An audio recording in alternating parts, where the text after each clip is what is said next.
तनीषा, सुन रहे हैं कि अब तुम नहीं हो। खबर जब भी है कि तुम चली गई। कैसे मान लूं, कैसे मान लूं कि अब हमसे तुम कभी नहीं मिलोगी। देखो ना, देखो ना, हर आंख ढूंढ रही है तुम्हें। हर आंख ढूंढ रही है तुम्हें मेडिकल कॉलेज की क्लासों में, दोस्तों की महफिल में, भाइयों की कलाई पे बंधी राखियों में, उत्सवों में सजी रंगीन शामों में, माँ बाप के अधूरे सपनों में। बोलो ना, बोलो ना, कैसे जा पाओगी तुम हो हमारी बेहद अपनों में। हर आंख ढूंढ रही है तुम्हें। हर आंख नम है, गहरी उदासी है, भीतर एक हिस्से में सन्नाटा पसरा है। कुछ टूट गया है, कुछ बिखर गया है, बेहद खास उठकर चला गया है कोई अभी अभी। बहुत खूबसूरत मुस्कान वाला, हिम्मत की डोर तार तार कर गया है कोई। हिमालय सी आस को निश्वास कर गया है कोई। दूर तक पसरे सन्नाटे में, नम आंखों में, चीरती सिसकियों में, हर आंख ढूंढती है तुम्हें। हर आंख ढूंढती है तुम्हें। We miss you Tanisha.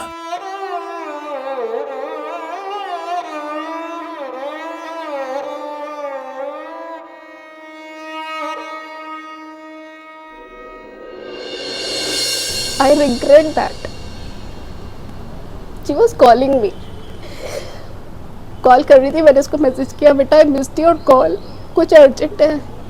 नहीं मासी, बहुत दिन हो गए आपसे बात करे हुए, आप मुझे कॉल करना। मैंने कहा हाँ बेटा मैं कॉल करूँगी। उसके बाद बस कुछ कुछ कुछ कुछ कुछ इट वॉज अभी मई एंड में उसका कॉल आ रहा था। मई 15 के आसपास हमारी लास्ट बात हुई थी और मई एंड में उसका कॉल आ रहा था, मासी मुझे आपसे बात करनी है, बहुत दिन हो गए बात करे हुए, लेकिन आई डोंट नो मैं उसको कॉल नहीं कर पाई। और आज भी मुझे लग रहा है मैंने उसको कॉल क्यों नहीं किया। तनीषा जब हुई 5 बजे मेरे को जब उसको गोद में दिया गया उस दिन, तो मेरे से ऐसा लग रहा था जैसे वो मेरे को कह रही है कि मैं आ गई अब आपके पास। उसके बाद पूरी रात मैंने उसको अपनी गोद में रखा है। कपड़ों की वो बहुत शौकीन थी। उसे नए नए कपड़े खरीदना, नई चीज़ें ट्राई करना बहुत अच्छा लगता था। मुझसे डांट भी खाती थी, पर उसके बाद ले भी लेती थी। मेरे से डांट खाने के बाद मेरा फ़ोन काट देती थी वो। फिर पापा को फ़ोन करती थी, बोलती थी पापा मैंने ऐसे कर दिया है, अब आप मम्मा को देख लेना। This girl was the live link between the two families. The distances were too much. We were like, staying in different countries, staying away and busy in our own lives. But she was always live. She was the only live link between the two families.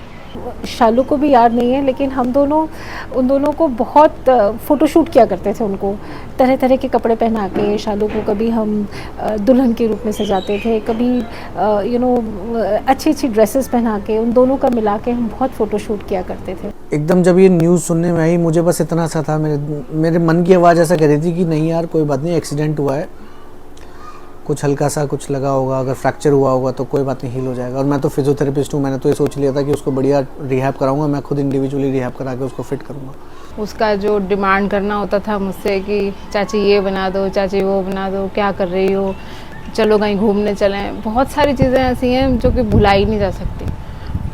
सारा दिन बस दिमाग में वही चलता रहता है कि तनीषा ऐसे बोलती थी, ऐसे हंसती थी, ऐसे कहती थी। तनीषा का स्वभाव बहुत ही सरल स्वभाव की थी वो, और उसका चुलबुलापन और उसका जो व्यवहार था, उसकी हंसी मुस्कुराहट, ये हमेशा याद रहेगी। तनीषा तुम बहुत याद आओगी। 2014 में हमारी तुमसे मुलाकात हुई थी और 2024 तक हम तुम्हारे इतने करीब आ गए हैं, इतने करीब आ गए थे कि हम तुम्हें कभी नहीं भुला पाएंगे, कभी नहीं भुला पाएंगे। तुम बहुत याद आओगी तनीषा, तुम बहुत याद आओगी। तनीषा तेरे जाने से एक खालीपन सा हो गया है। कोई चुपके से रो गया है, कोई रोते रोते चुप हो गया है। न जाने ऐसा क्यों हो गया है, पर किसी का जहां आज यहाँ सूना सूना हो गया है। किसी का जहां आज यहाँ सूना सूना हो गया है। Miss you lot, Tanisha. बहुत सारी यादें हैं, जैसे कि गणेश चतुर्थी पे हमने पिज़्ज़ा मंगाया था पीछे वाले रास्ते से। उन्होंने बचपन से मुझे संभाला है।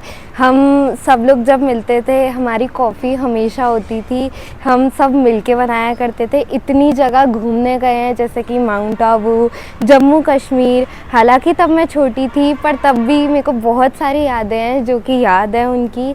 और हाँ, ये सारी यादें कभी भुला नहीं पाऊँगी मैं। तनीषा की सारी बातें अब रह गई हैं बस यादें।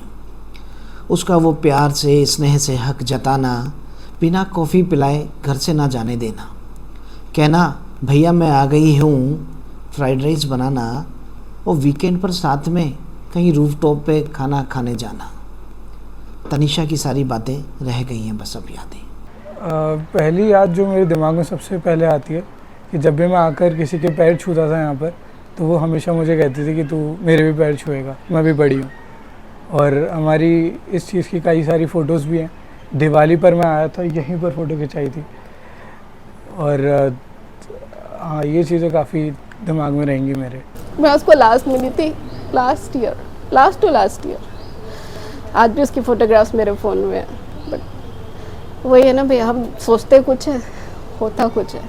हम उसकी शादी के प्लान्स बनाते थे, उसकी शादी पे ये करेंगे वो करेंगे, बट वो दादा कहती थी मुझे, मतलब वो चीज़ें इतनी हिट कर रही है ना अभी भी कि मेरे को अब दादा कौन बोलेगा।